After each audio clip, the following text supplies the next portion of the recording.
In this second trip to Teide, I'm taking you right to the top. Did you know you need a special permit to reach the summit? Which, by the way, is harder to get than a ticket to a Rolling Stones concert? Come along to see how to secure it, what to expect on the way, and why the view from Teide will take your breath away. Let's dive in.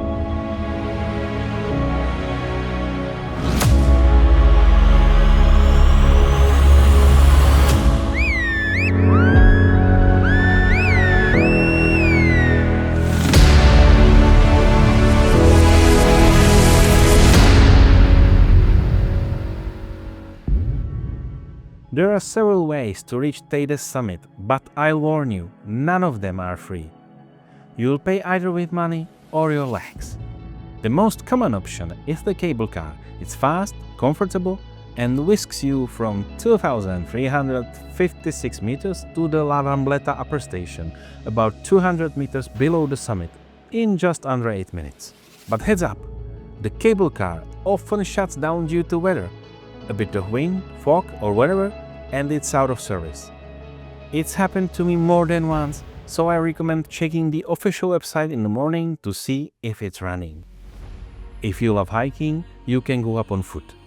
The main trail, Sendero de Montaña Blanca, is about 8.5 kilometers long, but with over 1,300 meters of elevation gain.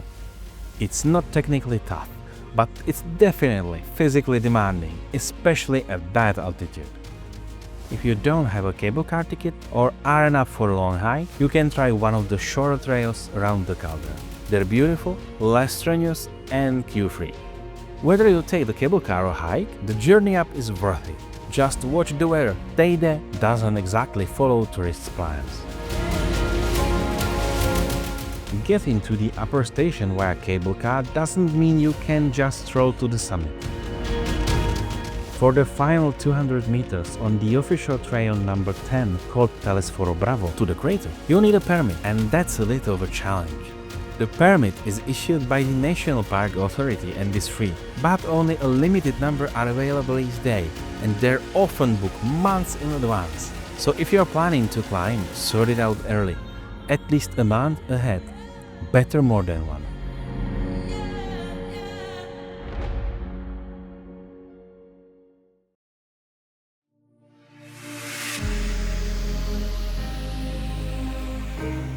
What if permits are sold out, but you still want to reach the top? There is a clever workaround. Buy a package from the cable car operator that includes a return ticket and a permit, called Ascent to the Peak of Teide. These are sometimes available even when standalone permits are gone, but they sell out fast too, so book early.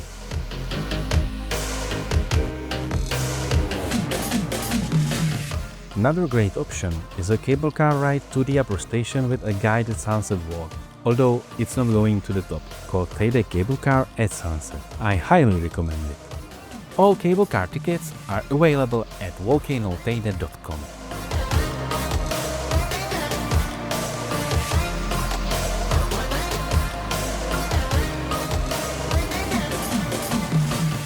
But what's it like up there?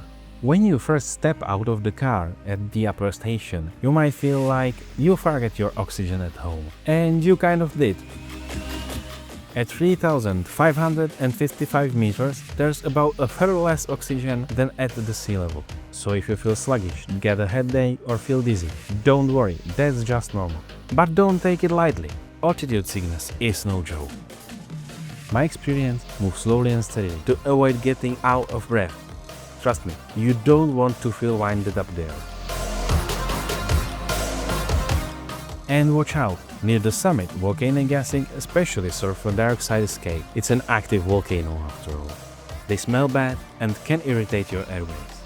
Breathing is a bit easier at dusk or night due to cooler air and less dust.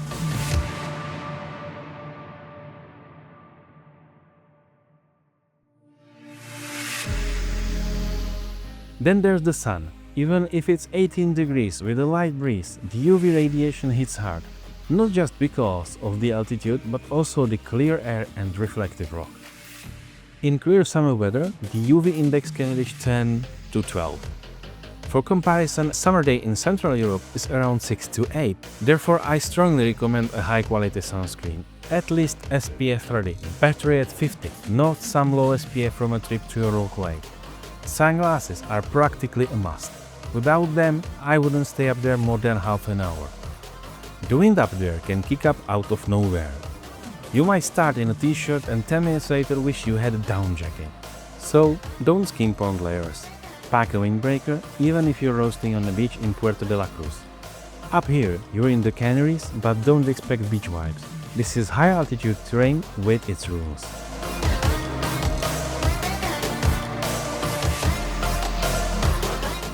The first time you stay out at night in the Canaries, high enough to be above the cloud, that's above 1500 meters, especially on a cloudy night, it feels like someone turned off the civilization.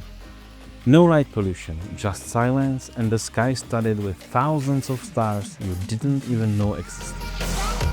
Tenerife, including Teide and La Palma, are among the world's top spots for stargazing. Thanks to the altitude, dry air and near-zero light pollution, it's an astronomer's paradise. Since 1988, the night sky here has been protected by the latest sea law or sky law, which limits lightning intensity and direction, even banning things like neon billboards and stuff. Next time you're in the mountains of Tenerife or La Palma at night, notice how towns use special streetlights with warm, downward-facing light and smart diffusion to cut light pollution. In spring and fall, with great visibility and a far south location, you can spot up to 60 constellations made of 4,000 stars in a single night. The cable car sometimes offers special evening trips for sunset or guided stargazing. You ride up, watch the sun, sing below the ocean horizon, and then main show begins. The Milky Way, planets, meteors, and if you're lucky, a flash of green sunlight right at sunset. Got a telescope? Bring it! No telescope, your eyes will have to do just fine. You'll see more than anyone else in Europe.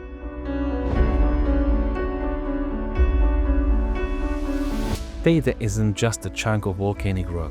It's a backdrop, a symbol, and inspiration that's quietly made its way into books, films, and playlists. Did Jules Verne have Teide in mind when he wrote Journey to the Center of the Earth? His characters enter a volcano in Iceland. But Verne knew about Teide, and some theorists suggest the description of an Atlantic volcanic massive popular among naturalists at the time inspired him. Mike Oldfield composed Mount Teide in 1983, an instrumental tribute to the volcano. Play it and you can almost feel like landscape shift from lava fields to a starry sky. And then there's the film industry. Did you know The Lost World, the sequel to Jurassic Park by Spielberg, was shot here? Teide's otherworldly scenery was perfect for a dinosaur genre. Clash of the Titans, the 2010 remake, Fast and Furious 6, The Hitchhiker's Guide to the Galaxy, Jason Bourne, Rambo Last Blood, and countless music videos and commercials were filmed here too. I think that anyone heading to Tenerife, who isn't a total beach bum of course, should experience Teide firsthand. Not just see it, feel it. The air up there, the eerie silence, the thrill of reaching Spain's highest peak while standing in the middle of the Atlantic. And it's not some extreme expedition. Plan it well and you can do this trip without a guide, without a tour agency, at your own pace. But don't forget about the thinner air. Move slowly to avoid getting winded. Pack an extra layer, even if it's 25 down below, it's always chilly up top. And most importantly, book your summit permit well in advance, ideally 6 months ahead.